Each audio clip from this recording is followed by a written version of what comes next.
வீடியோக்குள்ள போறதுக்கு முன்னாடி ரெண்டு முக்கியமான விஷயம். சேனலை மறக்காம சப்ஸ்கிரைப் பண்ணிக்கோங்க. இந்த வீடியோ சும்மா ஃபன்னுக்காண்டி தான், யாரும் இதை சீரியஸாகவே எடுத்துக்க வேணாம். ஆக்சிடென்ட்டில் உங்கள் ஒய்ஃபுக்கு தலையில் அடிபட்டனால அவங்க கோமா ஸ்டேஜுக்கு போயிட்டாங்க. ஸோ இதில் அவங்கள வந்து மீட்கணும்னா ஒன்று அவங்க அதிர்ச்சியான விஷயத்தை ஏதாவது கேட்கணும், இல்லை ஹாப்பியான ஏதாவது விஷயத்த கேட்கணும். உங்கள் சைடு நீங்கள் ட்ரை பண்ணுங்கள், எங்கள் பெஸ்ட்டையும் நாங்கள் கொடுக்குறோம். நீ தேடிட்டு இந்த கலெக்டர் வேலை கிடைச்சிருச்சுமா? இதுக்கு எந்திரிக்க மாட்டேங்கிறா. அம்மா அம்மா அப்பா பாத்ரூம்ல வலிக்கு விழுந்துட்டாருமா. இதுக்கு எந்திரிக்க மாட்டேங்கிறா. தம்பிக்கு வலிக்கு வந்துருச்சுமா. இதுக்கு எந்திரிக்க மாட்டேங்கிறா. என்ன ரிசல்ட்டே தெரிய மாட்டேங்குது.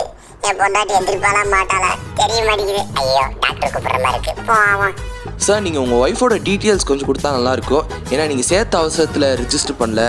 நாங்கள் பேர் பார்த்தீங்கன்னா குப்பலட்சுமி, அவளோட வயசு பார்த்தீங்கன்னா 48. சார், என் பொண்டாட்டி எதிர்க்கு சத்தம் கேட்குது, நான் போய் பார்த்துட்டு வரேன். என்னம்மா என்னாச்சு? ஏன் இவ்வளோ சோகமாக இருக்கேன்? என்னம்மாச்சு சொல்லுமா. நான் இருக்கேன், சொல்லு. ஏங்க, என் வயசு 40 தானங்க ஆகுது. நீங்க 48ன்றீங்க. என்னங்க நீங்க 8 வயசு கூட சொல்றீங்க?